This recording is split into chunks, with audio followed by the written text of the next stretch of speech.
Bonjour et bienvenue à l'atelier, je suis super contente de vous retrouver pour une nouvelle vidéo et aujourd'hui on va réaliser une pochette pour mettre le bouquin. Alors c'est bientôt l'été, donc pas encore, mais écoutez, cet été on aura besoin justement de ranger un bon petit bouquin pour aller sur la plage.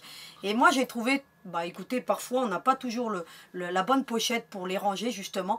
Et là j'en ai créé une justement très originale, puisque vous allez voir qu'on va la réaliser avec un patch, ce qu'on appelle le nœud, donc papillon, avec un effet 3D, et vous allez voir très simplement comment on le réalise. Alors là vous n'allez pas forcément le voir, mais on voit ici qu'on a écoutez, cette forme de nœud papillon. Alors on ne voit pas vraiment l'effet nœud papillon parce que j'ai utilisé les mêmes tonalités de tissu, mais vous allez voir que je vais vous donner quelques petites astuces pour justement le réaliser, parce que ici on le voit bien, cet effet nœud papillon. Avec 3 imprimés de tissu, on arrive à faire l'effet papillon.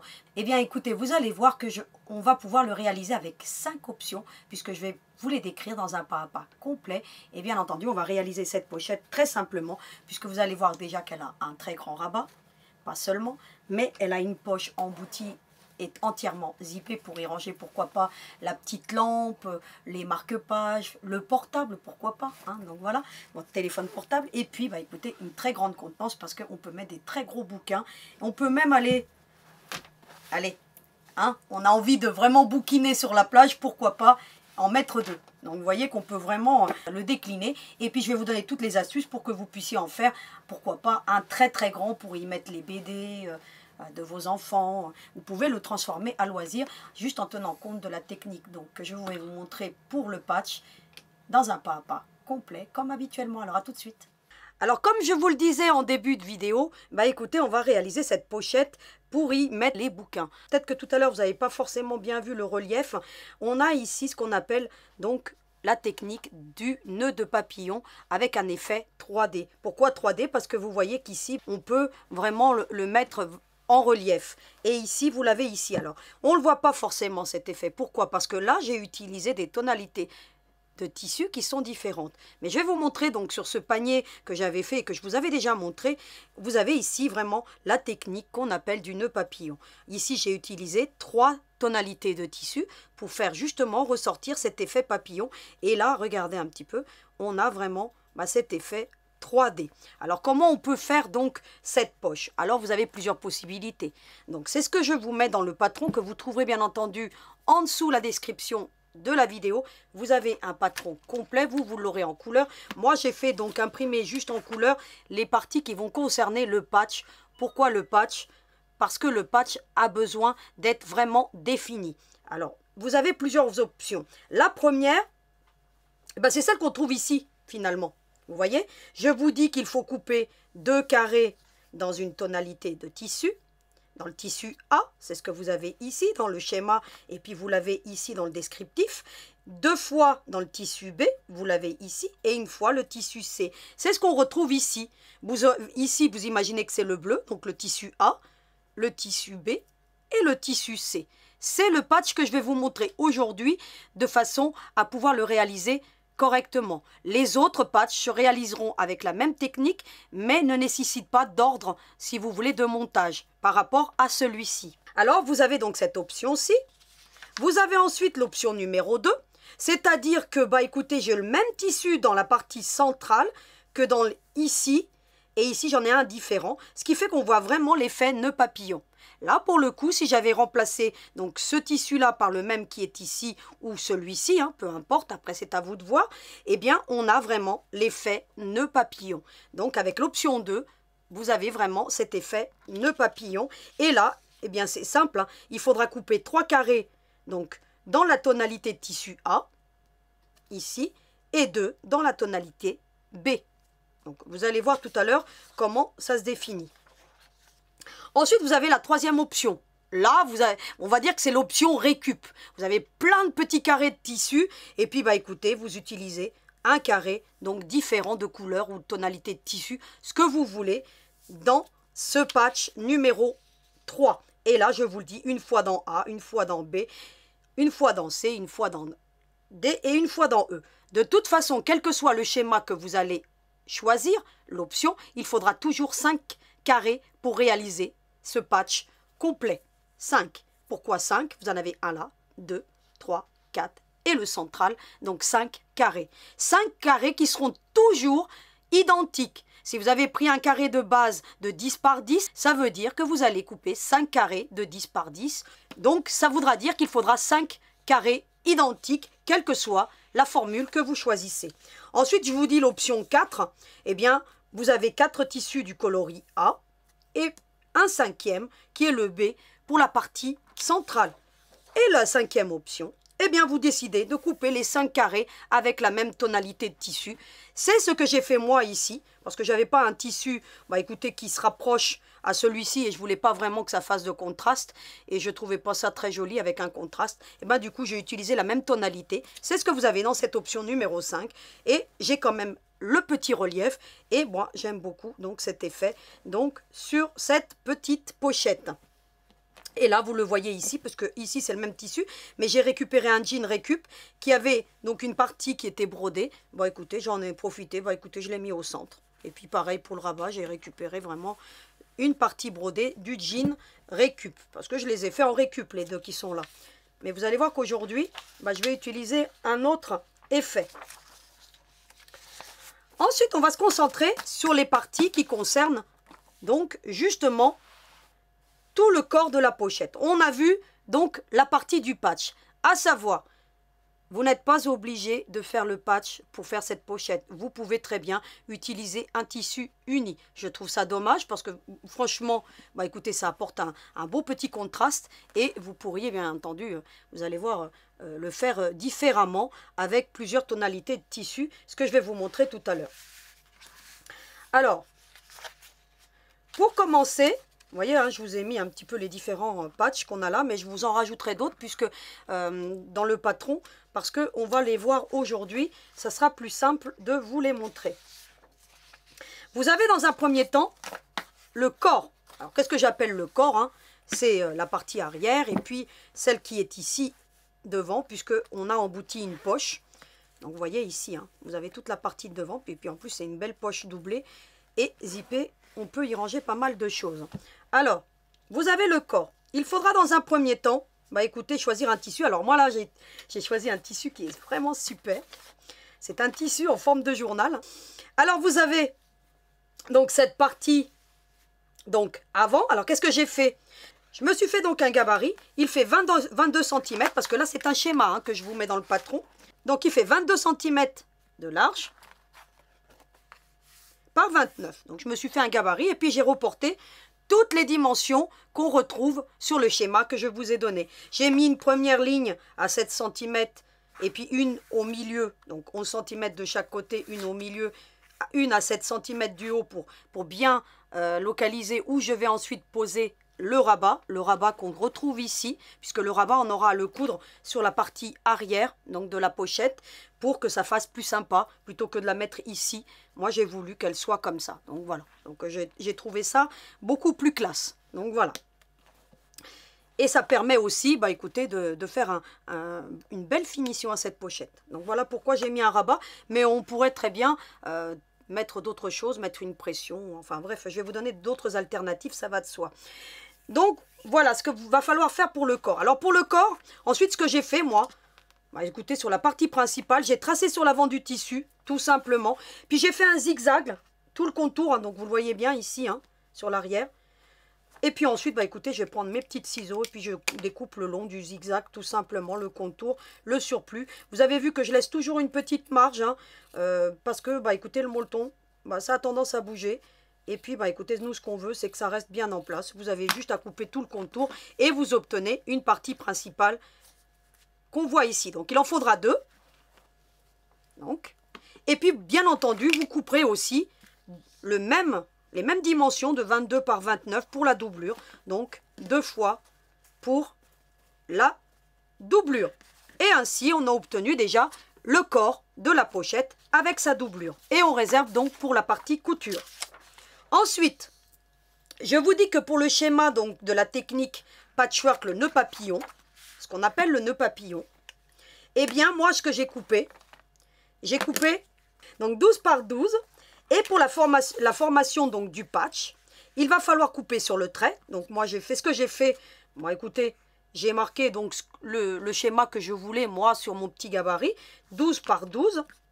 Et je vais vous expliquer tout à l'heure pourquoi j'ai choisi 12 par 12. Hein, pour que ça vienne bien se coller ensuite. Hein, donc pourquoi pas 11 par 11? Parce que si je l'avais fait 11 par 11, mon petit carré, eh bien la poche elle aurait été plus étroite que le corps.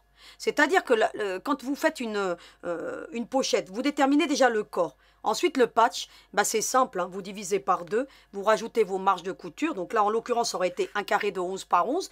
Mais le carré, il faut tenir compte des marges de couture. Donc mon carré, il est fait à 1 cm de plus, donc 12 par 12. Tout simplement, pour voir si vous voulez en faire une beaucoup plus grande, c'est-à-dire que vous déterminez le corps de votre pochette. Et ensuite, bah, vous divisez par 2 pour avoir donc... là, une des largeurs et vous rajoutez vos marges de couture. Donc là, moi, ça a été 12. Voilà, tout simplement. Voilà. Donc, voilà comment j'ai dessiné cette pochette. Je vais vous montrer tout à l'heure les schémas que j'ai fait. Hein. Ensuite, bah, écoutez, ce que j'ai fait, moi, c'est que j'ai coupé 5 fois le même tissu. 5 fois. Alors, je ne savais pas si j'allais mettre celui-ci au milieu. Vous voyez, il aurait été comme ça, en fait. Vous voyez ?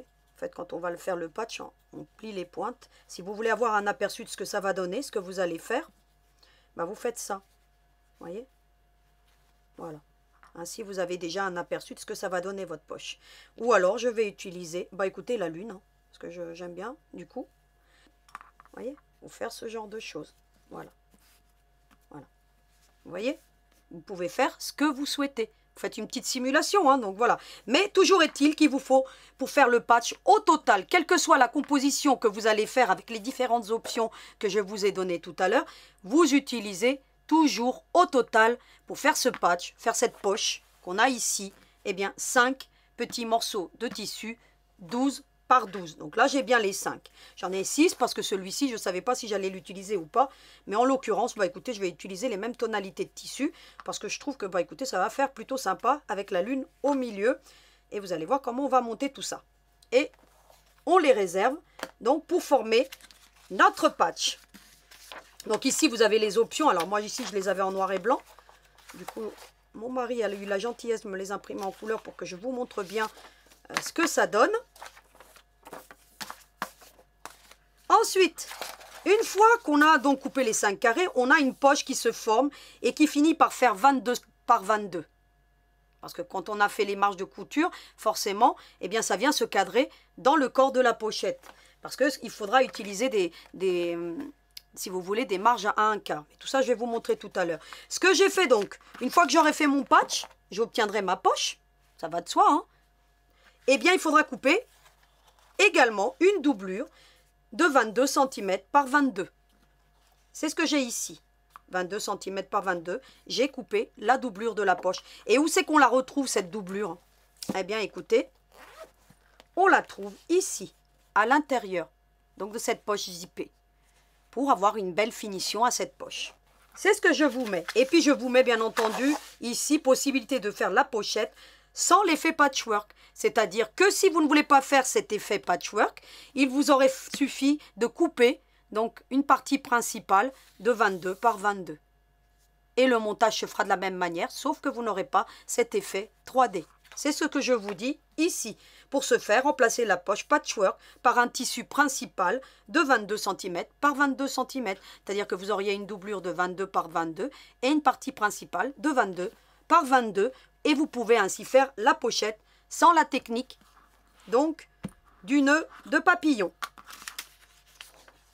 Ensuite, je vous dis que vous avez un besoin, donc là c'est que des schémas hein, que je vous ai donnés, donc il va falloir vraiment que vous les reproduisiez. Quand je mets schéma, ça veut dire que c'est un schéma, ça veut pas dire que c'est le patron. Le seul patron que vous allez avoir dans ce PDF complet, c'est le rabat. Donc voilà, je vous le dis, parce que vous voyez que là, hein, vous allez me dire, oui mais il est plus petit. Non, hein, c'est un schéma. Donc il va falloir que vous coupiez donc un petit bout de carton de 24 cm par 4 cm et que vous le reproduisiez, bah écoutez, sur le tissu de la partie principale. C'est le biais qui va recevoir le zip. Alors où on le trouve? Eh bien on le trouve ici. Vous voyez? Il vient se superposer sur une des parties principales. Et vous l'avez ici, notamment, je vous le mets ici. Vous l'avez ici. Vous voyez? Donc, ainsi, bah écoutez, on obtient de très jolies finitions. Et je vais vous montrer comment, moi, j'en suis arrivée à un résultat aussi parfait. Eh bien, écoutez, j'ai mon mon biais qui est prêt. Donc alors vous voyez, hein, j'ai tracé sur l'envers, hein, tout simplement. Hein. Une fois que j'ai fait mon petit gabarit, hein, 24 cm par 4, bah, écoutez, j'ai pris mon petit cranteur. Ça facilite. Hein. Lorsqu'on va faire le zip, vous allez voir que le cranteur, c'est vraiment un indispensable en couture. Ensuite, vous allez pareil, faire le petit embout à zip. Alors je vous ai mis, il fait 3,5 par 5. Donc vous ferez, hein, vous voyez que là il est plus petit. Hein. Donc voilà, hein, c'est bien un schéma en bout du zip. Et il faut couper 4 fois dans le tissu. Voilà, hop, hop, 1, 2, 3, 4. Et moi j'ai utilisé le même tissu que le tissu principal. Et on les voit ici si vous voulez. C'est pour avoir une belle finition, pour éviter que votre fermeture ne vienne entraver sur la partie latérale, pour apporter une très jolie finition à cette pochette. Moi, quand je fais des pochettes comme ça et que je mets une poche emboutie, je fais toujours des embouts de zip. À 90%, c'est ce que je fais pour éviter que, bah, écoutez, le zip ne vienne jusqu'au bout ici et que ça fasse vraiment disgracieux. Là, en l'occurrence, regardez comment que ça fait super joli. Donc voilà. Ainsi, on obtient des très belles finitions et vous allez voir que, bah, écoutez, je vous ai déjà montré comment on fait un zip avec des embouts. Donc c'est vraiment très facile à faire. Ensuite, on se concentre sur le rabat. Alors le rabat, vous l'avez ici. Alors cette fois-ci, vous avez le patron. D'accord? Donc voilà. Je vous le mets, hein, patron. Quand c'est le patron du rabat, c'est-à-dire que vous allez découper donc le rabat et le reproduire tel quel sur une base cartonnée pour obtenir un patron, tout simplement. Et qu'est-ce que vous allez faire? Baf, j'ai fait tout le contour. Tout simplement, j'ai pris un autre rectangle de tissu et j'ai pris du molleton. Ainsi, j'ai plus qu'à mettre endroit contre endroit, tout simplement. Et puis, j'aurai à coudre sur le trait. C'est ce que je vous mets ici, hein, coudre sur le trait. Et puis, bien entendu, on laisse la partie supérieure ouverte. Alors, que je vous montre le patron. Regardez comment je l'ai dessiné, moi. Ouais, vous voyez, au début, j'étais pas trop sûre de mes dimensions. Ce que j'ai fait, moi, j'ai pris un bouquin, hein, tout simplement, hein. J'ai pris, peu importe le bouquin, là c'est un gros, hein, donc j'ai pris un gros bouquin, j'ai mesuré mon bouquin et puis j'ai laissé des marges, hein, tout simplement. Hein. J'ai pris, voilà, hein, rien de plus facile. Si vous voulez faire pour une BD, vous faites pareil. Hein. Vous rajoutez vos marges de couture, bien entendu, vous tenez compte de l'épaisseur de votre livre. Hein. Vous allez prendre donc un mètre ruban et puis vous allez prendre la moitié de votre livre, hein, votre bouquin. Et puis vous faites ça, regardez. Vous voyez, ça fait 20 cm. Moi, j'ai mis 22 pour avoir un peu de marge. Voilà, tout simplement. Et puis la hauteur, pareil. Hein. Donc là, j'ai mis un peu plus d'auteur. Parce que là, c'est pareil. Hein. Il faut tenir compte, bien entendu, de la moitié ici. Hein. Et puis, vous l'emmenez là. Et vous voyez, ça a emmené jusqu'à... J'ai mis jusqu'à 29. Comme ça, si j'avais des livres un peu plus hauts. Parce que des fois, on a des livres qui sont un peu plus grands. Hein. Comme vous voyez là. Hein. Là, j'en ai un beaucoup plus grand ici. Hein. Vous voyez? Ici, bah écoutez, j'en ai un peu plus étroit. Ainsi, je peux mettre mes bouquins comme je veux, si vous voulez. Donc, j'ai décidé que je faisais 29. Et j'ai trouvé au final, d'ailleurs, je l'ai défait 2 fois, parce que la première fois, je le trouvais un peu trop grand, un peu plus... Voilà, je l'ai vraiment diminué un petit peu, hein, donc je les ai refaits pour éviter qu'il soit trop haut aussi. Parce qu'après, c'est pas joli. Et puis comme ça, regardez, j'ai une belle marge. Vous voyez que le bouquin, quand même, il arrive assez haut. Et puis, ça permet aussi au rabat de bien venir se positionner. Donc, voilà. Comme ça, bah, si on a des livres un peu plus hauts, d'autres un peu... Voilà. En l'occurrence, j'ai pris un très gros livre. Hein, d'ailleurs, je vous le conseille, il est très bien celui-là. Donc voilà. Soit dit en passant, il est très agréable à lire. Et puis, bah écoutez, ainsi, vous avez vos bouquins qui sont bien rangés. Voilà comment j'ai fait, tout simplement. Vous pourriez faire pareil pour votre BD. Oui, imaginez, vous avez un enfant avec une BD, pareil. Hein. Hop, hop, hop. Et puis après, toutes les autres dimensions viennent se cadrer par rapport à la largeur de votre pochette. Puisque vous voyez qu'après, bah, j'ai dessiné tout simplement, regardez. Ma poche, c'était des carrés. Donc, vous voyez, j'ai fait ici, j'ai divisé. Hein, donc, c'est forcément 22. La moitié, c'est 11. C'est ce que je vous mettais ici. Regardez, ça fait 11, 11, 11, 11. Vous voyez, pour obtenir la poche. Et puis, finalement, elle finit 12 parce que j'ai mes marges de couture. 1,5 cm tout le contour, et ben, ça fait 12 par 12. Tout simplement. Donc, vous voyez, regardez, c'est ce que j'ai dessiné ici. 0,5, 0,5, 0,5 et on obtient finalement, au final, un carré de 12 par 12 pour obtenir une poche de 22 par 22 pour que les 22 viennent bien se cadrer sur la largeur de ma pochette. Voilà.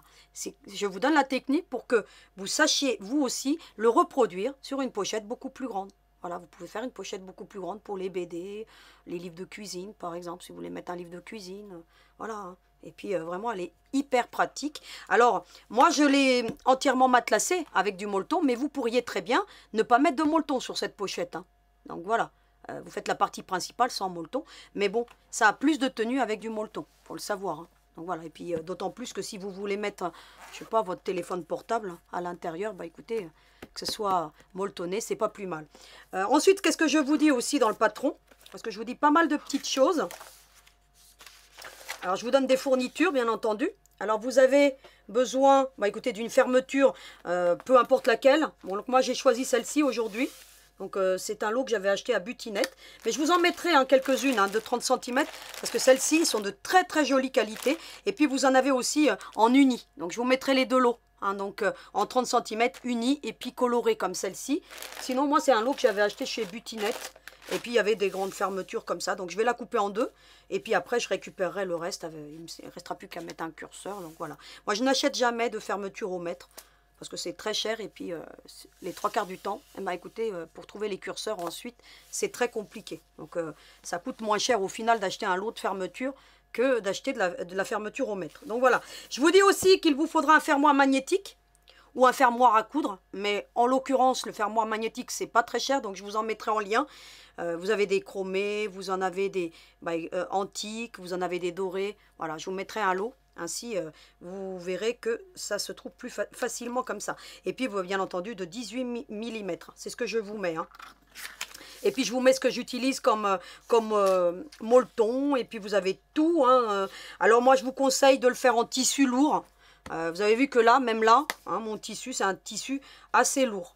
Donc voilà, tissu canevas, milleray, du jean récup, regardez, pour un homme. Hein. Donc là, moi, j'ai mis une partie brodée, mais pour un homme, vous passez l'étape de la broderie. Vous pourriez même ne pas faire la poche en 3D et puis vous obtenez une super pochette pour qu'il puisse y ranger son bouquin. Comme ça, il est occupé pendant la plage. Donc voilà. Donc ensuite, je vous mets toujours mon petit proverbe, donc à la fin. Et puis, écoutez, je vais vous le lire quand même. L'ami aime en tout temps, et dans le malheur, il se montre un frère. Donc c'est une très belle valeur qui nous dit que les vrais amis, on les compte sur les doigts d'une main, et ils sont toujours là, même quand on a des coups durs. Donc voilà, n'hésitez pas à faire appel à vos véritables amis pour qu'ils vous aident lorsque vous avez des soucis, parce que les amis, ça ne sert pas qu'à avoir des bons moments, mais c'est là aussi dans les pires moments de notre vie. Donc voilà, ce petit proverbe qui, écoutez, me tenait à cœur et donc je vous en fais profiter. Donc maintenant, qu'est-ce qu'on va faire? Écoutez, on va se retrouver dans la partie couture parce qu'il va falloir assembler tous ces morceaux de tissu. Alors à tout de suite. Me voici donc devant ma machine à coudre. Je vais vous montrer comment on fait l'option 1 parce que l'option 1 c'est la plus compliquée et moi j'ai pas envie de la mettre sur ma pochette donc parce que je veux qu'elle reste assez sobre. Donc c'est pas des carrés 12 par 12, là en l'occurrence j'ai pris une petite règle, hein. Donc 10 par 10, hein. Mais la méthode reste bien entendu la même avec un carré de 12 par 12, ça va de soi. Hein. Donc j'ai donc cette option 1 que je vous avais proposée. Qu'est-ce qu'il va falloir faire?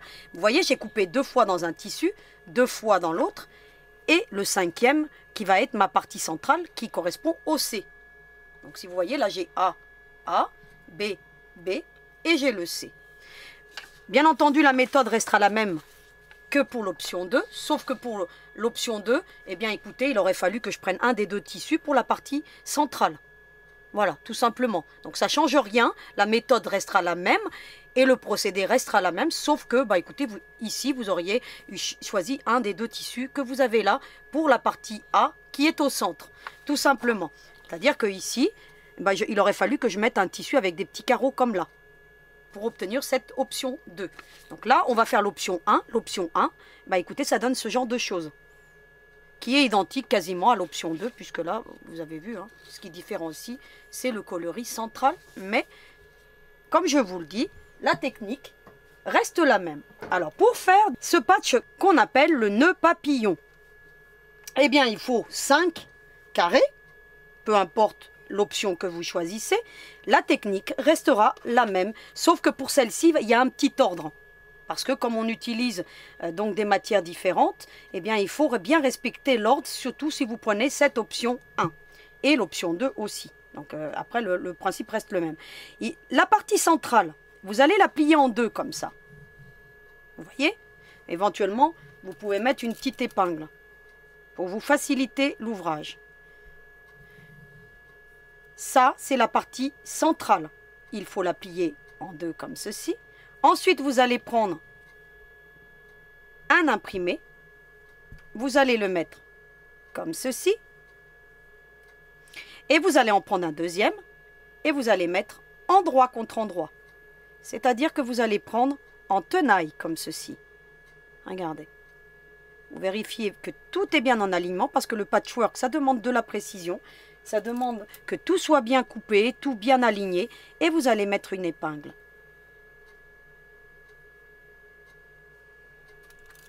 Hop. Hop. Vous avez vu ce que j'ai fait, hein? Regardez. Je vous montre. Eh bien, vous allez coudre la partie de gauche maintenant. Eh bien, on y va. Avec votre marge à 1/4, vous allez coudre la partie de gauche. Et vous allez prendre... Alors là, moi, j'ai un fil noir hein, parce que je n'ai pas voulu changer.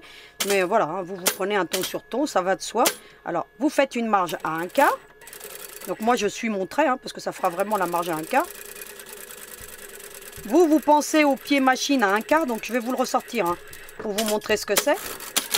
Voilà ce que c'est un pied 1/4. Il a un guide celui-ci.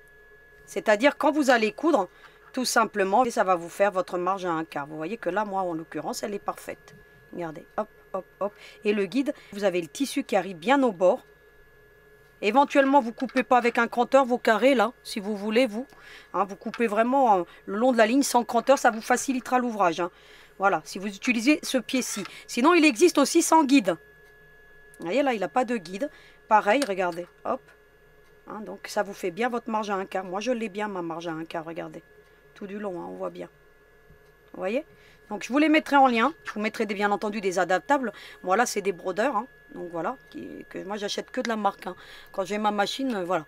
Mais, voilà, pour vous, si vous avez des machines PAF ou peu importe, eh ben, écoutez, c'est des adaptables, ça va dessus. Hein. Donc, ça, ils sont assez standards, hein, donc les pieds de machine. Ensuite, ben, une fois qu'on a cousu, alors vous prenez un point serré, un point de 2, hein, d'accord, 2 mm. Vous obtenez ce genre de choses. Vous avez vu? On a pris en tenaille cette partie centrale. Ensuite, on n'a plus besoin de l'épingle du coup. Ensuite, vous allez faire quoi? C'est là où il faut faire attention parce que comme vous avez plusieurs tissus, c'est-à-dire que là, vous avez l'imprimé qui est là en dessous. Eh bien, vous allez mettre l'autre. Voyez? En décalage, comme ceci. Regardez. Vous voyez? Et pourquoi pas, vous venez, vous pouvez mettre tout de suite une épingle pour vous aider à maintenir.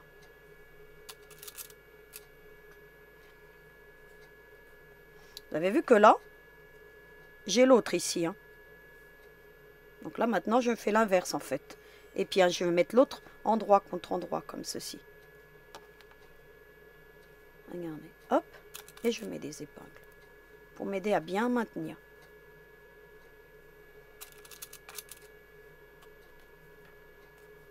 Et cette fois-ci, bah écoutez, je vais coudre le côté droit, tout simplement. Alors, je fais attention que mes épingles ne viennent pas me gêner. Et puis, bah écoutez, je viens coudre tout simplement ce côté droit. C'est une technique de patchwork que vous pourrez mettre dans n'importe quel sac pour faire des poches. C'est super joli. Vous obtenez ce genre de choses. Alors, je vais enlever l'épingle. Vous voyez? Voilà. Regardez. Si je retourne, ils sont, bah écoutez, à l'opposé, hein, tout simplement. Ensuite, pour faire le patch, eh ben, c'est très simple. Ici, vous avez vu qu'on a l'ouverture sur la partie supérieure. Ici, on a bien la partie qui est pliée hein, vers le bas. Hein. Donc, je vous l'avais montré, vous l'avez très bien vu tout à l'heure. Eh bien, il suffit de faire ça. Regardez. Vous allez mettre une marge d'un côté. Alors, habituellement, je vous dis d'écarter les marges. Là, en l'occurrence, ce n'est pas nécessaire parce que d'autant plus qu'il y a de l'épaisseur. Parce que vous voyez, on a quand même pas mal d'épaisseur. Vous en mettez une à droite, une à gauche. Vous faites bien en sorte que tout vienne bien au même niveau, comme ça. Regardez. En fait, après, voilà. Hein, c'est un pliage, hein, tout simplement. Vous avez vu hein, ce que ça donne. Hein, je vous mets, regardez. Vous voyez, vous le pliez. Hein. Voilà. Et puis, vous allez mettre une épingle. Faites en sorte que ça passe bien par le milieu. Hein. Là, toujours, hein. Et puis voilà. Faites en sorte que tout reste bien en alignement, en fait. Hein. Voilà. Parce que là, c'est épais. Donc là, c'est bon. Là, vous faites en sorte que ça arrive bien au bord. Pour que tout soit bien pris. Vous mettez encore une épingle. Moi, je vais les enlever après au cours de couture, de toute façon. Et puis, pareil ici.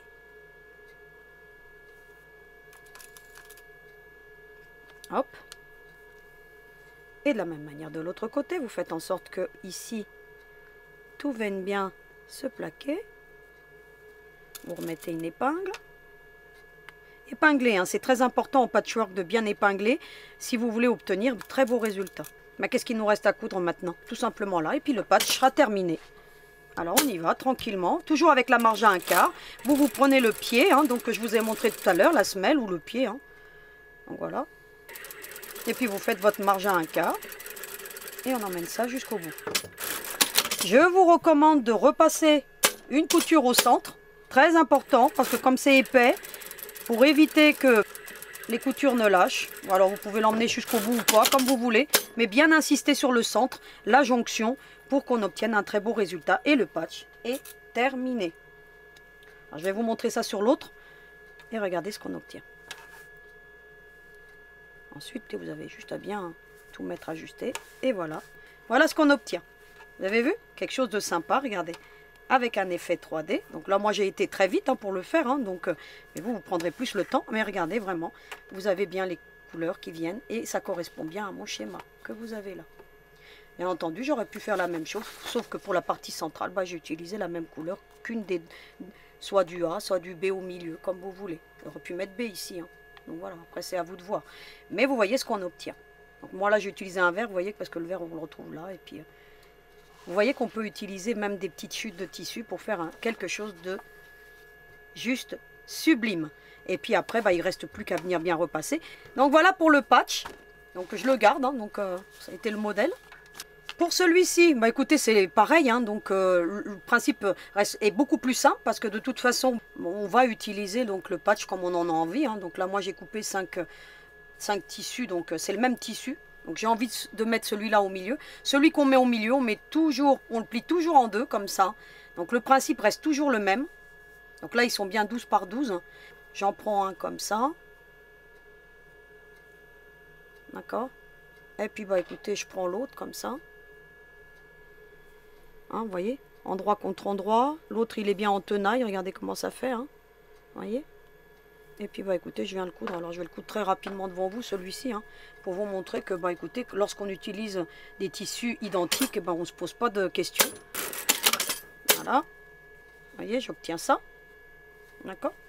Puis, j'ai envie que celui-là, il vienne là. Je dessine un petit peu, hein, pour que ça fasse sympa. Vous voyez? Hop, je viens, je mets l'autre endroit contre endroit, hein. Vous voyez, le principe reste le même après. Hein. Donc là, on ne se casse pas la tête. Quand c'est les mêmes tissus, on n'a pas besoin de savoir dans quel ordre on les met. Donc là, moi, j'ai choisi l'ordre parce que voilà, je voulais que ça fasse un contraste. Mais voilà. Vous voyez? On a toujours... écoutez, j'ai ma lune au milieu. Vous voyez, ici. Ensuite, comme ce que je vous ai montré tout à l'heure, hein, vous allez déplier la partie centrale comme ça. Et vous allez l'ouvrir comme ça. Et puis vous allez en mettre un d'un côté, un de l'autre. Là, comme c'est épais, comme c'est une matière qui est suffisamment épaisse, ce que je fais moi, je mets des petites pinces, hein, tout simplement. Je vais emmener ça. Une petite pince ici, une ici. Et puis après, il ne reste plus qu'à venir coudre cette belle ligne droite, hein, tout simplement. Vous voyez ce que ça donne là? Regardez. Vous voyez? Hop. Très facile à faire, très joli. Et on peut faire des poches qui sont juste originales. Alors ici, hop, vous le travaillez un petit peu, hein, pour que ça descende un petit peu. Vous voyez, vous le travaillez un peu. Il faut bien le mettre droit si vous voulez. Sinon après ça fait un pli sur le devant. On n'a pas forcément envie de voir. Et puis là, ça vous allez voir ce que ça donne avec un carré de 12 par 12. Hein. Et puis ensuite, vous venez coudre, hein, tout simplement. Hein. Voilà ce qu'on obtient, tout simplement. Vous avez vu quelque chose de vraiment sympa. Donc j'ai ici ma lune qui était au milieu. Et puis à l'envers, à l'endroit, vous voyez qu'ici, en fait, mon tissu n'a pas de sens, donc c'est pas gênant. Et je vous montre sur l'envers ce que ça donne. Alors vous pourriez aller le repasser, hein, donc pour avoir tout bien plat. Éventuellement, vous avez le gabarit de la poche maintenant. Eh bien tout simplement, vous vérifiez que bah écoutez, ça rentre bien dedans. Sinon vous allez réajuster. Là en l'occurrence, moi je ne devrais pas avoir trop de problèmes. Vous voyez, vous mettez sur l'envers et puis vous regardez. Et puis vous venez ajuster en fonction de. Vous voyez. Donc moi je réajusterai après à la partie couture, mais on voit que bah, on obtient bien les 22 par 22. À quelque chose près. Hein. D'accord? Voilà ce qu'on obtient. Vous avez vu une très jolie poche, on a l'effet 3D. Donc j'aurais pu utiliser le tissu à pois hein, que vous m'avez vu tout à l'heure. Mais bon, moi je veux que ça reste quand même assez discret et puis je veux pas que ça fasse trop de contraste. Donc pour ma pochette. Mais vous pourriez très bien utiliser un autre tissu au central. Hein. Donc la technique reste la même. On va se concentrer maintenant sur la fermeture. Alors moi comme je vous ai dit c'était une fermeture récup. Donc celle-ci, si vous voulez, il faut lui mettre le petit embout là, vous voyez là. Dans ce genre de choses, vous avez la petite tirette qui vient avec.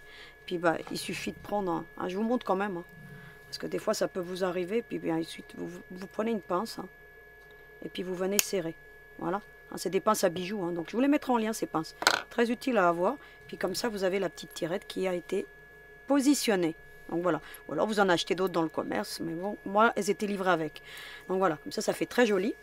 Ensuite, bah écoutez, je vais m'en servir comme une fermeture au mètre, hein, je vais couper donc ce dont j'ai pas besoin, donc là en l'occurrence j'en ai pas besoin, je vais enlever le curseur, tout simplement.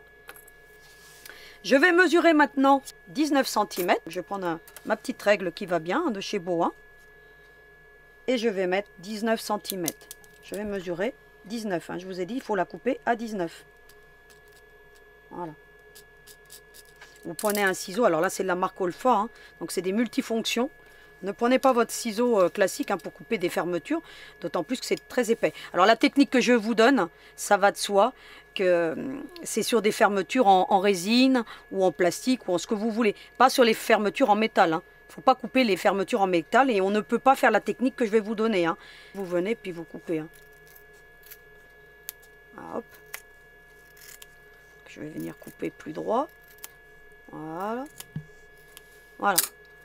À 19, à plus ou moins 19 cm, à plus ou moins droit. Voilà ce qu'on obtient. Vous voyez que je vais pouvoir en faire plusieurs. Hein. Donc j'ai bien les 19 cm, je vérifie. Hein. Moi je vérifie toujours 2-3 fois. J'enlève ensuite, vous voyez, à l'autre extrémité.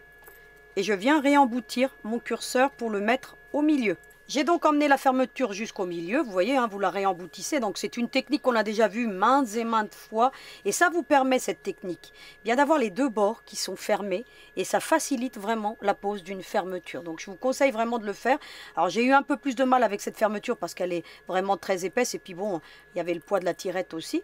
Mais vous voyez qu'on arrive quand même avec un petit peu de doigté à le faire. Et comme je vous le dis, vous pouvez le faire sur toutes les fermetures, sauf celles qui sont en métal. Vous allez ensuite prendre les embouts des zips hein, qu'on a coupés, hein, les 4 petits morceaux.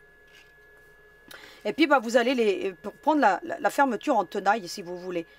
Donc alors, vous allez vous apercevoir que en fonction de la fermeture que vous allez obtenir, les embouts de zip sont plus ou moins larges. Donc il faudra les réajuster, ça va de soi. Hein, parce que moi je vous ai donné une belle marge, parce que tout dépend donc de la fermeture que vous allez utiliser. Donc là moi en l'occurrence, ça cadre plutôt pas mal. Et puis on va faire une couture ici. Vous voyez, hein, je l'ai mis endroit contre endroit ici. Et puis envers contre endroit du tissu. Hein. Donc en tenaille si vous voulez la fermeture. Et puis on va faire une belle, bah écoutez, petite couture. Alors je vous recommande, si vous utilisez des matériaux lourds, de mettre une aiguille de 90 ou de 100 hein, en l'occurrence. Hein. Voilà ce qu'on obtient. Vous avez vu, donc il faudra réajuster. Hein, parce que même là, vous voyez, un petit bout en trop, mais c'est pas grave. Et puis ensuite ici, bah écoutez, je vais coudre la pointe pour m'aider à maintenir surtout. Vous voyez? Voilà. Je fais la même opération de l'autre côté. Voilà ce que ça donne. Vous avez vu? Inutile de faire une couture ici, ça fait disgracieux. Moi, j'aime pas du tout. Donc, vous le faites si vous voulez, mais moi, j'en fais jamais. Hein. Je trouve ça pas joli du tout. Vous allez faire attention au sens d'ouverture donc de votre fermeture. D'accord? Vous la laissez à peu près au milieu. Vous allez plier comme ça. Et déterminer le milieu de votre fermeture. Alors la mienne, ça va pas être simple. Et puis je vais la mettre en face. Hein. Éventuellement, je prends une règle. Hein. Voyez, hop. Voyez, je mets le bord droit là. Comme elle est dure à plier, ma fermeture, elle est très épaisse. Et puis voilà. Comme ça, vous voyez, j'ai tout en face. Hop, hop. Vous allez faire donc attention au sens d'ouverture et de fermeture de votre fermeture. Vous l'ouvrez pas de trop, hein, vous voyez, parce que sinon après, on ne veut pas qu'elle arrive au bord. Et puis, bah écoutez, hop, d'accord. Et vous allez, le milieu, vous l'avez, puisque c'est votre couture, hein, ici. Et ben vous allez mettre endroit. Vous voyez le curseur, comment il se définit, hein. Endroit contre endroit ici. Et vous allez mettre une petite pince, ça va vous aider, ou des épingles. Moi, j'aime bien travailler avec des pinces. Surtout que là, j'ai une fermeture qui est quand même assez épaisse. Et puis, vous allez emmener ça jusqu'au bout, comme ça. On est en train de former la poche. Alors, ça va de soi que si vous ne voulez pas faire l'effet patchwork, hein, bah, un rectangle de tissu 22 par 22, mais la technique de montage, ensuite, c'est la même. Hein. Et puis, bah, écoutez, vous allez coudre, hein, tout simplement. Alors, moi, ce que je fais toujours en 2 étapes, hein, la pose de la fermeture, hein, en 3 même. Vous voyez, je viens, je fais une pré-couture, si vous voulez. Hop, éventuellement, je bouge le curseur parce que là, il est épais, le mien. Sinon, ça va décaler. Hop. Vous n'aurez peut-être pas besoin parce que moi, ma fermeture, elle est quand même relativement épaisse. Hein. Hop. Et je l'emmène jusqu'au bout. Vous voyez ce que ça donne, hein. J'ai fait vraiment une pré-couture. D'accord? Ce que je peux faire maintenant, vu que je suis arrivée là, à cette étape-ci, je prends mon cranteur, je viens et je coupe déjà, ici l'excédent. Vous voyez? Hop. Je viens ici et je le coupe également. Vous voyez? Comme ça. Vous voyez ce que ça donne. Ensuite, qu'est-ce que je fais? Je prends la doublure de la poche. Je viens la positionner. Alors, éventuellement, je peux faire aussi avec le milieu. Parce que si la poche n'a pas tout à fait la même dimension, bah écoutez. Hop. Vous voyez? Hop, je viens et je mets au milieu. Et logiquement, je dois bien arriver au bord. Vous voyez? Je viens. Je mets une épingle ici. J'en mets une ici pour éviter que ça bouge. Et puis, je viens la mettre vraiment au bord. Positionnez bien la doublure, hein, de façon à ce que tout reste bien en alignement. Et puis vous allez faire une première couture de maintien si vous voulez. Je fais toujours en 3 étapes. Ça vous facilite les étapes de montage d'une fermeture et ainsi vous obtenez toujours une qualité professionnelle. Vous pouvez en profiter maintenant pour couper l'excédent ici aussi. Regardez. Je vous le mettrai ce cranteur, hein, parce que franchement c'est l'idéal. Et puis ensuite vous allez coudre au plus proche du curseur. Alors comment on fait? Vous allez le sentir, hein, vous le voyez là, le curseur. Donc hop, regardez, il est là. Vous allez suivre. Vous arrivez au niveau du curseur, il vous gêne. Eh bien, vous ouvrez, vous soulevez votre pied. Vous bougez le curseur. Vous voyez, moi je l'emmène jusqu'au bout là-bas. Comme ça, il ne gêne plus. Parce que maintenant, comme on a mis les 2 embouts, donc il n'y a pas de souci. Et puis, vous regardez. Ça me permet d'emmener la fermeture sereinement jusqu'au bout. Et voyez, avec votre doigt, hein, vous suivez la rainure du zip. Et vous emmenez ça jusqu'au bout. Et ainsi, vous obtenez une fermeture. Alors, logiquement, elle doit être très bien posée. Regardez, super bien posée. Alors, bien entendu, vous prenez un pied à zip. Hein. Donc, moi, j'ai pris... voilà, ma semelle est quand même relativement étroite. Et regardez, on obtient quelque chose de très bien fait. D'accord? Qu'est-ce qu'on fait ensuite? Eh bien, écoutez, la doublure, on la met bien droite. Alors, ça va de soi que si après, on a des petits excédents de la partie principale, on viendra réajuster, c'est pas important, hein, on réajuste tout. Vous tendez bien surtout. Éventuellement, vous vous aidez d'une petite pince. Voilà. Ici, pareil. Après, on aura ajusté. Hein. Et ensuite, eh bien, vous allez prendre un point large. Donc là, moi, je vais prendre un point de 3. Et puis, on va faire cette petite couture de maintien qui permet de mettre en place la doublure pour éviter eh bien, que ça ne vienne donc se prendre au zip lorsqu'on l'ouvre ou qu'on le ferme. Eh bien, écoutez, je viens. hop, faire cette couture de maintien. Alors moi, c'est un très gros zip, hein. Donc c'est normal que je puisse passer sans le bouger. Mais vous aurez peut-être à le bouger, hein, votre zip. Voilà ce que ça donne, hein. Vous voyez, on a une belle petite couture. Et puis, bah écoutez, hein. Alors en fonction de la fermeture que vous allez utiliser, ça sera moins épais ou plus épais. Après, voilà, hein, tout dépend de votre fermeture. On va se concentrer maintenant sur la pose de la pression aimantée. On a donc la pose de la pression à faire. Je vous ai dit dans le patron de la poche, vous regarderez, hein, vous avez toutes les dimensions, qu'il fallait le mettre à 2,5 cm, donc au milieu, hein, ça va de soi, à partir donc de la fermeture. Alors comment vous faites? Vous prenez une petite règle, hein. Donc là moi j'en ai une ici qui va bien, 2,5 cm. Alors j'essaye de bien positionner pour que je vois clair. Je vais faire une marque à 2,5 cm. Donc le milieu je l'ai puisque c'est la jonction de la couture. Qu'est-ce que je fais ensuite? Vous avez la pression qui se définit comme ça, hein, la pression aimantée. Donc là moi j'ai pris une chromée pour qu'elle aille avec la fermeture. Et puis bon, comme s'il y a beaucoup de gris. Dans l'autre j'avais pris couleur antique. Donc voilà. Eh bien écoutez, celle-ci, ça sera à mettre sur le rabat, hein. Donc c'est celle qui va venir, donc c'est la mâle. Et là on a la femelle. Donc on va positionner la femelle. On se sert du gabarit qui est fourni avec. Alors normalement il en faut deux, hein. Là moi j'en ai plus que de raison. Eh bien écoutez, je mets, vous avez le petit cercle au milieu. Vous voyez? Je vais bien positionner au milieu comme ça. Mon gabarit. Je vais faire un premier trait ici et ici. Vous voyez? Je vais prendre aussi un petit morceau de molleton. Ce que je vais faire, c'est que je vais couper un morceau, je vais le couper en deux, tiens, parce que je vais en avoir besoin après, pour mettre aussi dans le rabat. Je le plie en deux, comme ça. Donc il est large, mais c'est pas grave, au contraire, c'est très bien. Moi je trouve quand c'est large. Moi je le fais comme ça, hein. Donc après, si vous avez votre méthode, vous faites la vôtre, mais sachez que comme ça n'arrache pas la pression, si vous voulez. Elle reste bien en place. Vous voyez? Pareil, hein, je dessine le gabarit. Je prends ensuite mon pinceau. Alors ne prenez pas de découpe vite, hein, pour le faire, hein, parce que j'ai vu beaucoup de personnes qui prennent le découpe vite et puis qui viennent et qui déchirent le tissu. Alors ça déchire le tissu, donc ça risque de s'effilocher. Le poinçon, qu'est-ce qu'il a comme avantage le poinçon? Eh bien, le poinçon, hein, parce que des fois je bouffe un peu les consonnes, mais eh ben, écoutez, ça écarte la fibre. Donc vous n'aurez pas de souci de déchirement de tissu et la pression à la longue elle tiendra bien en place. Et puis eh ben, écoutez, celui-là en plus il fait des gros trous, donc ça facilite. Donc voilà.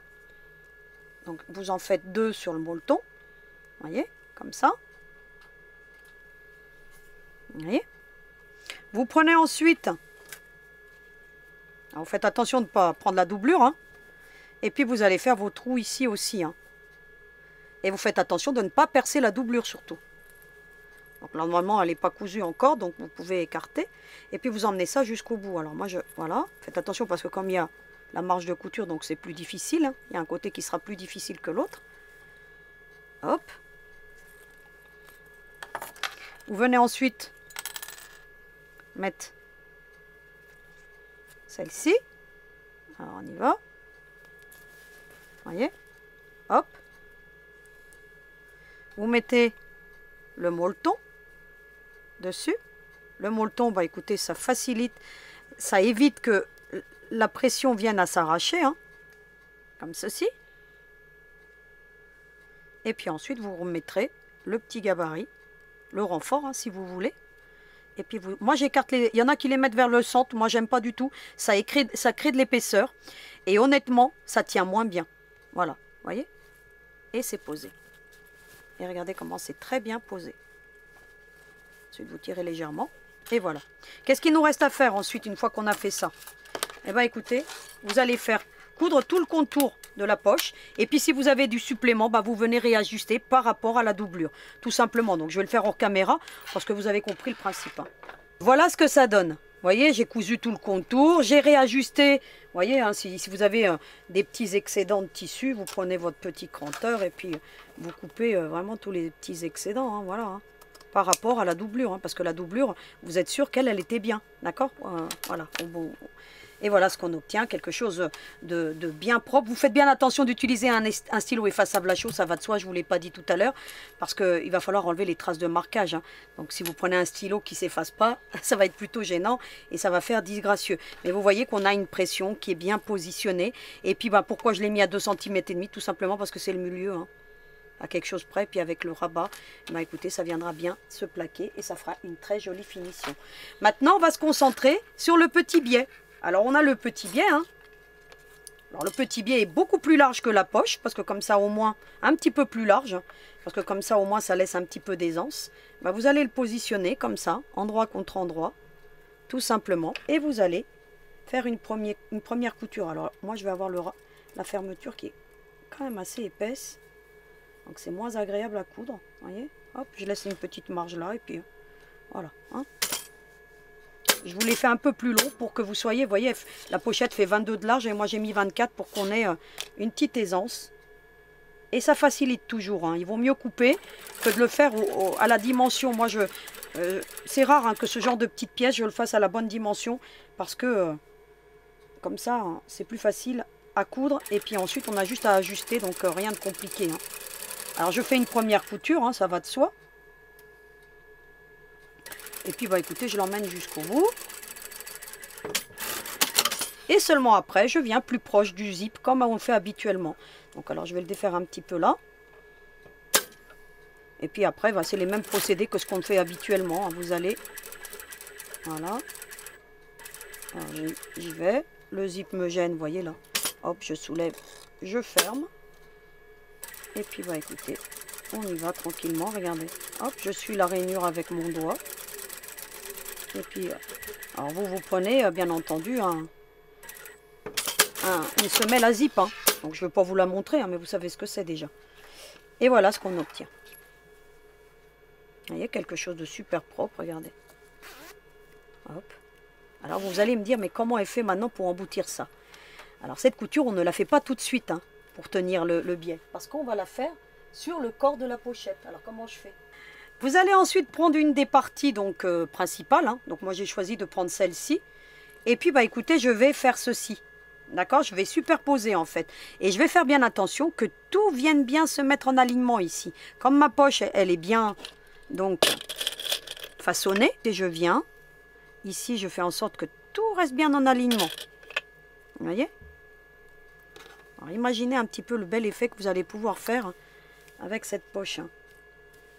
Donc là, moi, on ne voit pas trop parce que j'ai pas voulu que ça reste trop... Voilà, qu'il y ait trop de contraste. Mais bon, j'aurais pu mettre les pois au milieu. Hein.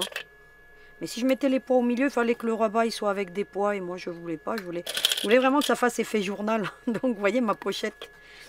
Pour que ça fasse différent de ce que je fais habituellement.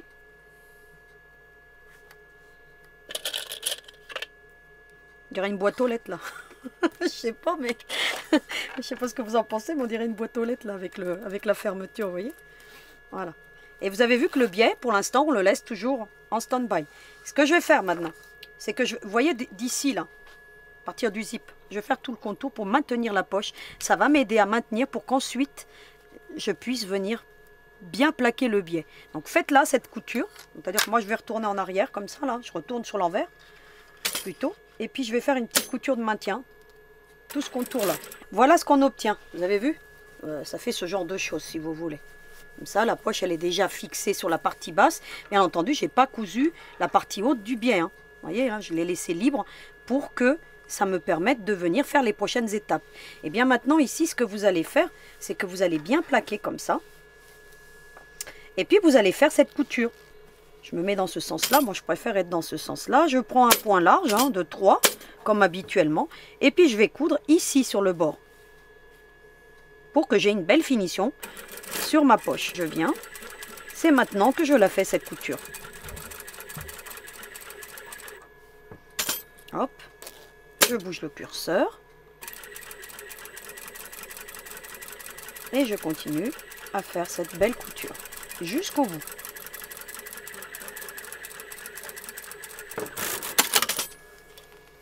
Vous voyez ce qu'on obtient. Vous avez vu? Hop. Ainsi, regardez. Quand j'ouvre ma poche, ici, j'ai une belle finition. Je ne vois plus rien. Vous voyez la couture?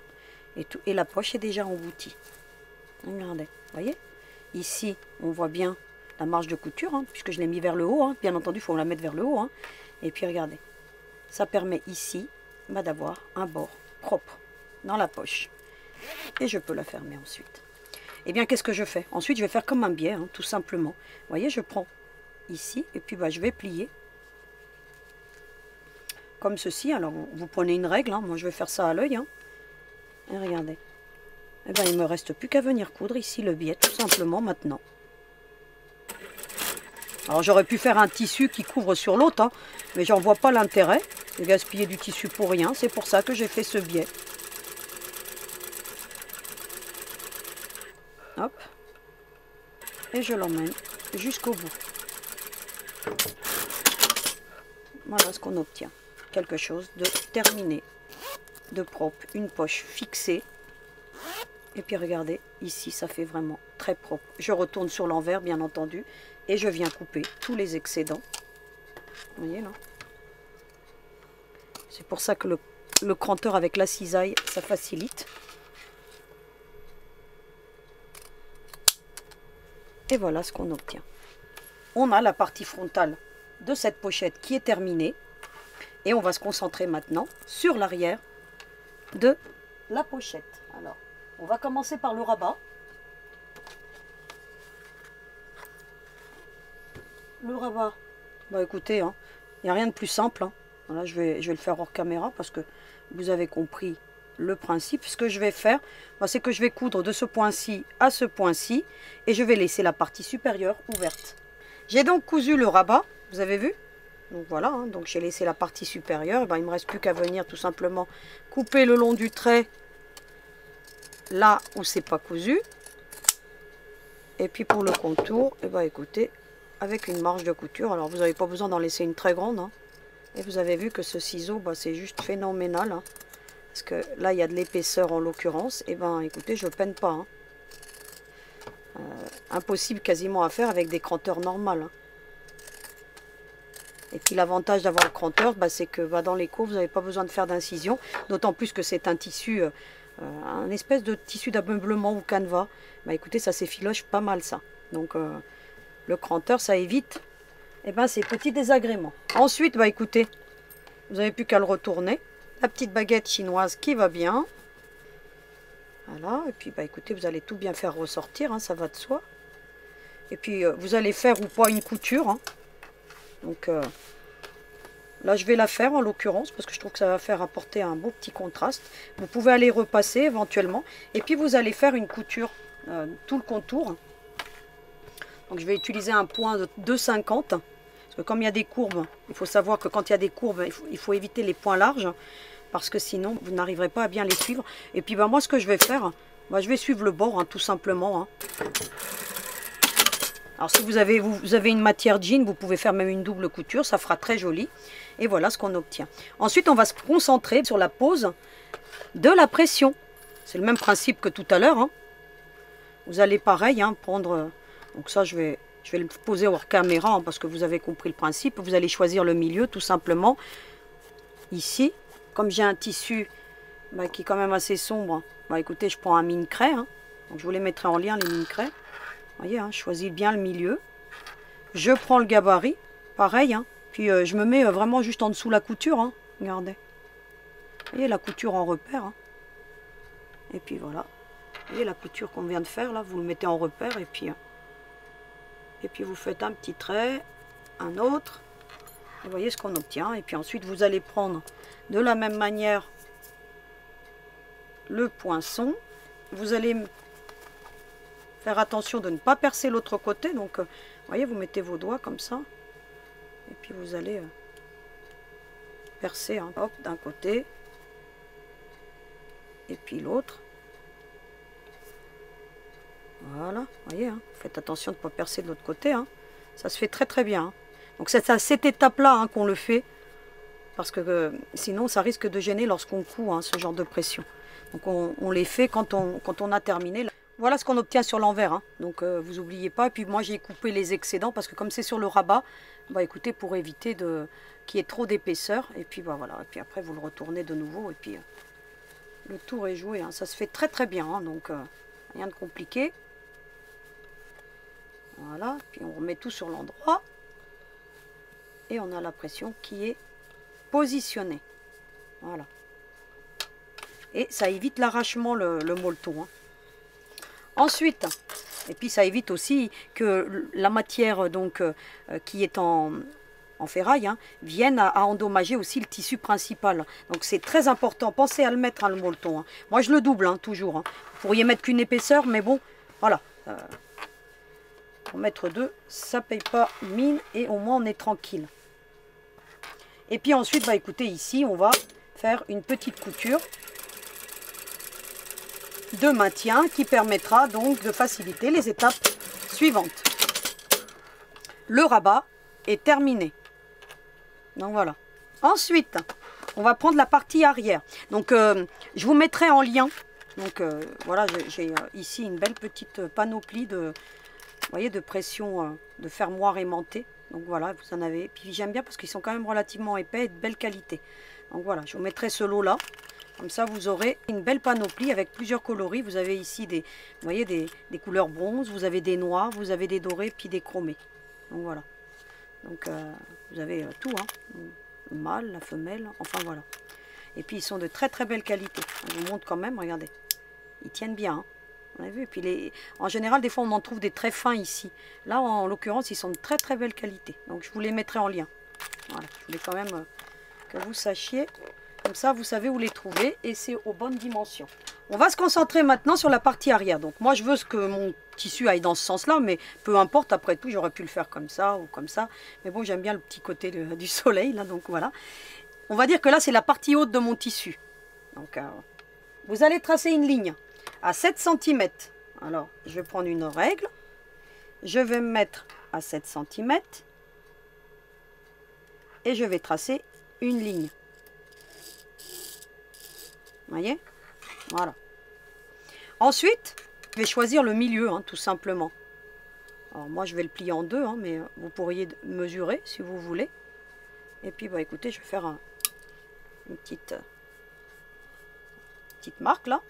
Voilà. Le milieu, il est ici. Ainsi, je sais où positionner mon rabat. C'est ce que je vous avais mis dans le patron. Je vous l'avais mis à 7 cm du haut. Vous voyez, positionnement du rabat.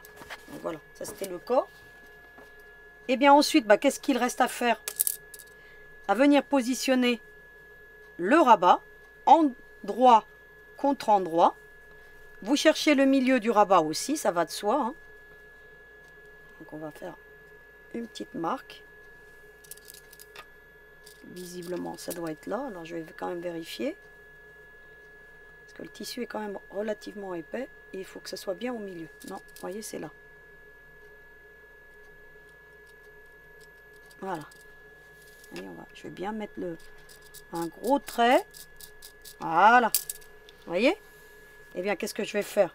Je vais le mettre marque contre marque, comme ça. Et je vais l'emmener au niveau du trait. Regardez. Vous voyez? Éventuellement, pour être sûr, hein, qu'il est bien au milieu, vous pouvez prendre une règle et vérifier. Vous voyez? 6. Je retourne. 6. Donc il est très bien au milieu. Vous pouvez épingler si vous voulez. Et vous allez faire une première couture.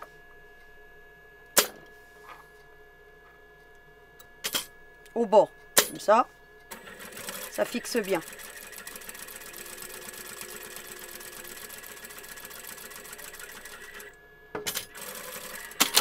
Et puis ensuite, vous en faites une avec la largeur de votre pied, hein, de machine. Voilà.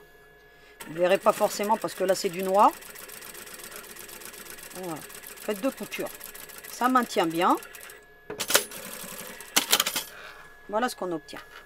Et bien ensuite, il suffit de la ramener vers le haut, de ramener le rabat vers le haut.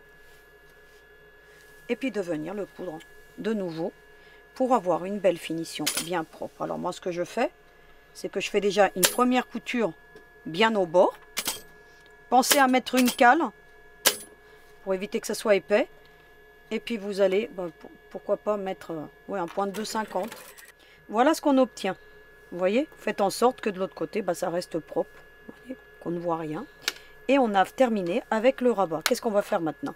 Eh bien, écoutez, on va mettre le rabat comme ça. Et on va mettre endroit contre endroit. On est quasiment terminé. Hein. Maintenant, si vous voulez, le plus facile reste à faire.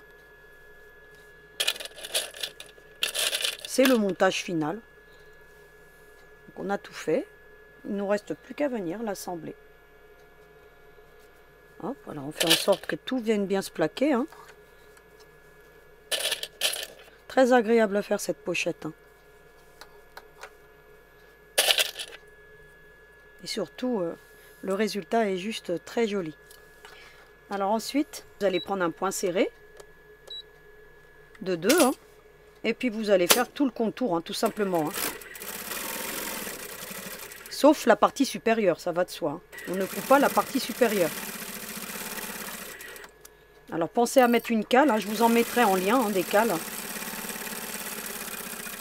Comme ça vous saurez où les trouver facilement. Et on emmène ça tout le tour. Après c'est des choses classiques, hein, donc, qui concernent donc la formation d'un sac. Hein. Voilà ce qu'on obtient. Et nous, on va former maintenant les fameuses arêtes.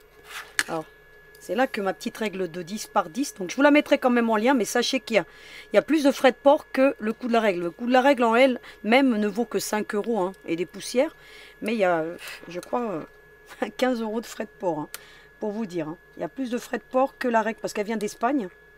On ne la trouve pas en France. Hein. 10 par 10, impossible à trouver en France, des règles 10 par 10. Alors si vous en avez une, hein, dites-moi où vous l'avez trouvée, parce que honnêtement, voilà.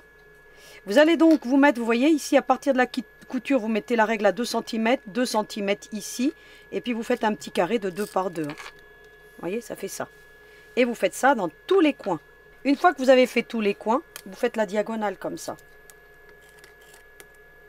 Voilà, vous avez vu? Et puis vous faites ça d'un côté et puis de l'autre. C'est une belle façon de faire les arêtes plutôt que de les couper. Hein. C'est mieux comme ça. Comme ça, vous tombez mieux en face. Regardez. Ensuite, vous avez juste à faire ça. Alors, vous pouvez écarter, hein, pour qu'il y en ait moins épais. Alors, vous faites comme vous voulez. Moi, je ne vais pas écarter parce que bon, au poussu, je vais écarter. Tiens, voilà. On peut écarter. Vous voyez, vous écartez la couture. Comme ça, vous en avez moins épais. Faites-le vous, hein, parce que comme ça, c'est moins épais. Hop, vous mettez une petite pince au bout. Ça vous aide à maintenir. Vous mettez bien le doigt à l'intérieur, comme ça. Et vous aidez pour que tout reste bien, regardez, vous voyez, avec votre doigt, pour que tout reste bien plat. En restant bien plat, comme ça, eh bien, écoutez, ça vous permet de bien être en face. Éventuellement, vous pouvez prendre, hein, si vous écartez les coutures, hein, une épingle, et vous regardez si vous ressortez en face derrière. Regardez, voyez? Comme ça, vous êtes sûr que vous allez être au milieu. Et puis ensuite, sinon, vous mettez une couture d'un côté, puis une de l'autre, hein. Mais bon, ça sera trop épais pour votre machine peut-être. Et puis ensuite, bah écoutez, vous prenez une cale. Hein. Alors si vous avez une cale, alors moi celle-ci elle n'existe plus, mais bon, je vous en mettrai d'autres, hein, qui font le même office. Regardez, hop. Et puis comme ça vous permet, hop, vous soulevez.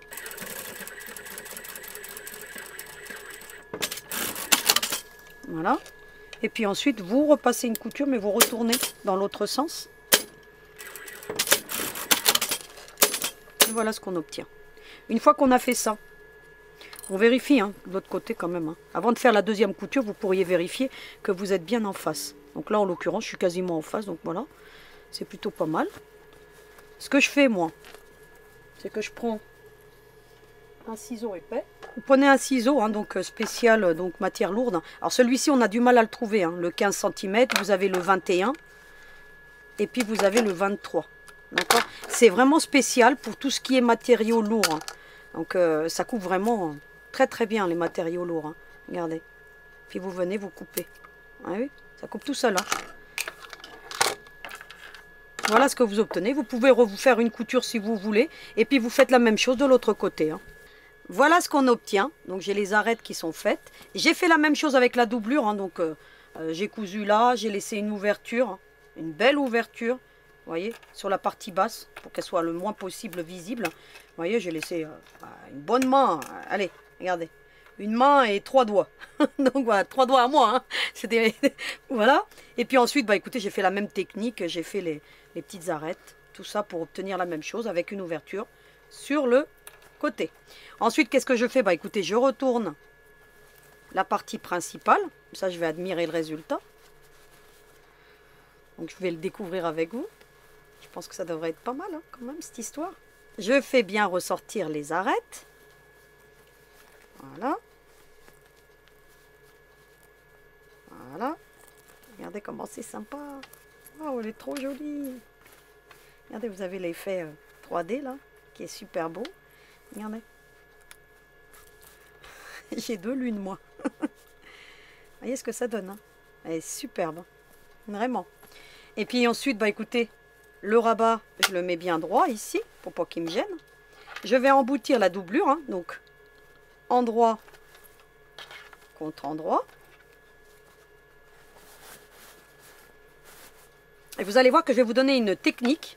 Moi, je crois que je vous l'avais déjà donnée, mais on va la refaire. Pour que la doublure reste toujours en place, qu'elle ne vienne pas avec le livre quand vous allez l'arracher. Donc il me semble que je vous l'avais déjà donné cette technique. Hein.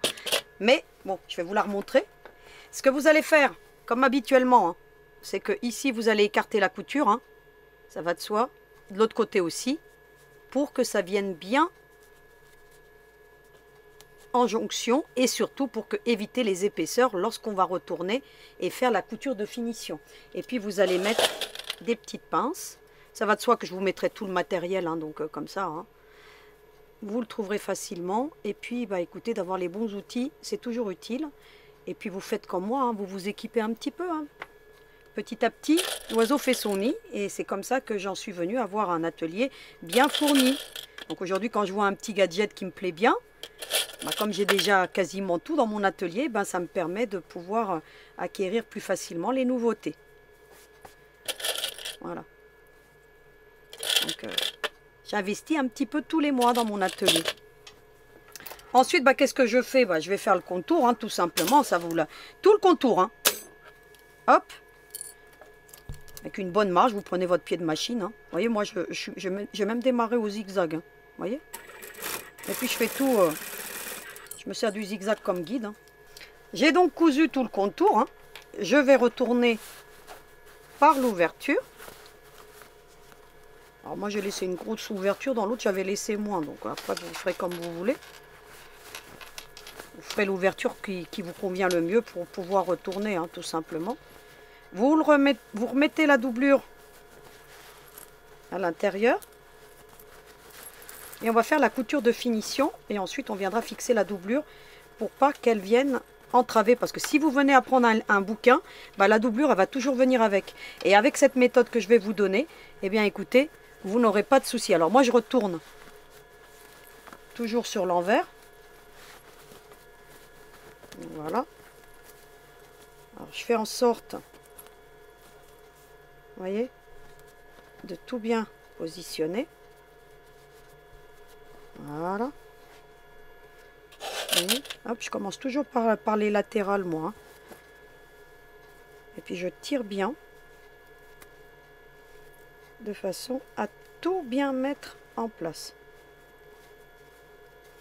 Regardez. Vous voyez, parce qu'on ne veut pas qu'on voit la doublure. Hein. Voilà. Et puis vous allez tout bien tirer. J'ai tout bien tendu, hein, donc la doublure est bien tendue. Vous voyez qu'ici, bah, c'est parfait. Je prends un côté de la latérale. Alors moi, je vais commencer ici. Hein. Je me mets sur la partie arrière, ici. Hop. Je me mets au bord, comme ça. Et puis, bah écoutez, je vais coudre tout le contour avec un point large. Donc là, j'ai pris un point de 3. Voilà, tout simplement. Hein. J'ai donc fait ma couture tout le contour. Hein, donc vous la verrez mieux tout à l'heure. Je vais de nouveau retourner mon ouvrage. Je le fais toujours à cette étape-ci, comme ça. Bah écoutez, la doublure, elle est déjà bien placée. Et comme ça, ça évite que ça bouge. Donc, faites bien toutes les étapes que je vous montre. Vous voyez, je retourne comme ça. Je mets bien la doublure bien droite. Ici, c'est bien droit aussi. Je prends la doublure comme ceci. et je l'emmène ici. Je viens la mettre bien droite, vous voyez, tout en parallèle, hein, comme ça. Je mets une petite pince pour m'aider à maintenir ici. J'en mets une autre ici.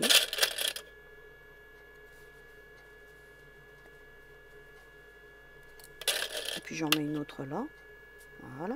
Et puis je vais faire une couture, tout simplement. Alors je ne fais pas la couture. Vous voyez, je peux même la retourner, ça sera plus facile, vous le verrez mieux. Vous voyez ici, il y a la couture qu'on avait fait donc du fond. Et bien je vais faire moins que le fond en fait. Vous voyez, je me positionne comme ça. Alors je ne suis pas obligée de faire une grande couture, hein, c'est juste pour aider à maintenir la doublure pour pas que ça bouge. Regardez. Regardez. Vous voyez, ça c'était la couture du fond et là je l'ai fait juste là. De façon à ce que ça prenne et la doublure et la partie du fond du sac. Pas sur la couture qui est là, hein, parce que sinon ça risque d'endommager votre ouvrage. Hein. Mais vraiment en dessous, hein, sur la marge de couture, hein, vous la faites cette couture. Puis ensuite, regardez, ça reste fixé au fond. Voyez, vous n'avez plus qu'à retourner de nouveau par l'ouverture votre ouvrage. Alors, vous faites attention que votre rabat ne soit pas pris. Hein. Donc moi, j'ai fait attention de ne pas le prendre. Hein. Faites attention. Voilà.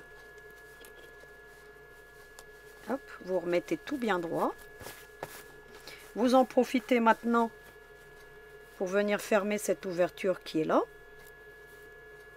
Avec un petit point de couture. Vous voyez, moi je fais avec mes ongles comme ça. Je rentre la pochette à l'intérieur pour pas qu'elle vienne entraver donc cette couture. Je mets des petites pinces, ça m'aide. Ou des épingles. J'aime bien les pinces. Hein. Donc les épingles j'utilise quand on est à plat, mais quand on a du relief comme ça, j'aime bien utiliser les pinces. Et puis vous allez faire une petite couture là. Fermez cette ouverture ou vous faites un point invisible comme vous voulez. Ça va de soi qu'il ne faut pas oublier toujours les marches arrière. Hein. Donc moi vous ne le voyez pas systématiquement dans ma machine parce que tout est automatisé. Hein. Donc je l'ai réglé pour que tout se fasse à la pédale. Hein. Donc vous ne me voyez jamais faire de marche arrière manuellement. Ni appuyer sur un bouton quel qu'il soit. Parce que je fais tout à la pédale. J'ai donc fermé la petite ouverture. En plus j'ai utilisé un ton sur ton donc ça reste très discret. Il ne me reste plus qu'à retourner. Et la doublure reste bien en place. Parce que quand je vais enlever le bouquin et quand je vais le mettre, écoutez, la doublure, elle ne viendra jamais avec le livre. Regardez, là vous pouvez tirer, regardez. Ça ne vient pas, hein, la doublure. Elle reste en place. Et ainsi, vous n'avez plus ce souci de voir toujours... Souvent, on a des sacs ou des pochettes comme ça. Et vous avez la doublure quand vous enlevez le bouquin ou vous enlevez quoi que ce soit d'autre. Qui vient... écoutez, entraver, regardez cette merveille, cette belle pochette. Donc sur le jean, on le voyait moins bien. Ici, c'est vrai que j'aurais pu utiliser le poids hein, pour faire de contraste. Moi, j'ai pas voulu. Je voulais que ça reste, vous voyez, assez uniforme. Donc après, vous faites comme vous voulez, mais vous voyez que cet effet-là, c'est plutôt joli. Regardez derrière, des belles finitions. Regardez, je vais vous montrer les trois. Alors j'aurais pu en faire plusieurs. Hein. Moi, je lis beaucoup, moi. Donc avoir des pochettes, ça ne va pas me déranger. Hein. Donc voilà, là j'avais mis un gros bouquin. Hein. Voilà, je l'avais fait en jean récup. Moi je trouve que la jean récup pour tous les jours, je trouve ça chouette. Ça c'était un vieux pantalon que j'avais, hein, que je ne mettais plus, hein, qui était assez large. Il faisait un peu jupe culotte. Et puis écoutez, tiens, on va en mettre un là. Regardez, hop, là j'en ai un. Et puis écoutez, on va mettre celui-ci. Voilà. À l'intérieur. Et puis regardez. Voilà. J'ai une super pochette pour mettre mes bouquins lorsque je vais aller à la plage. Et voilà. Et puis là, écoutez, je peux mettre ce que je veux. Hein. Tiens, allez, hop, mon petit stylo par exemple. Hein. Hop, un stylo, un marque-page. Ce que je veux. Et puis j'ai bien choisi la fermeture parce que je trouve qu'elle cadre bien avec la pochette. Et voilà, on a donc terminé le cours d'aujourd'hui. Je vous retrouve maintenant pour le petit mot de la fin. Alors à tout de suite. Eh bien, j'ai terminé le cours d'aujourd'hui et vous avez vu, c'est super sympa de faire du patchwork, surtout lorsqu'on l'applique dans une création. Et là, en l'occurrence, cette pochette, non seulement elle est sympa, elle est utile, Et on peut l'emmener partout parce que glisser dans le sac, c'est juste, écoutez, phénoménal. Et les bouquins sont toujours protégés. Et ainsi, on a tout notre petit attirail lorsqu'on va en vacances. Je vous retrouverai donc la semaine prochaine avec un nouveau projet suggéré par Suzanne. Donc, je lui fais un gros coucou. Donc, elle m'avait donc sollicité pour faire ce projet. J'aime bien, moi, quand on me propose comme ça des petites choses. Et puis, vous allez voir qu'il est assez étonnant, ce projet. J'ai beaucoup travaillé donc sur sa mise en place. Et il me reste quelques petits éléments encore à finaliser. Mais vous allez voir, il tient la route. Donc, je vous en réserve la surprise. Je vous souhaite une très belle semaine, bien entendu, créative. Je vous retrouve la semaine prochaine, toujours avec le sourire, pour des cours ultra complets. Et en attendant, vous n'oubliez pas, hein, à vos aiguilles!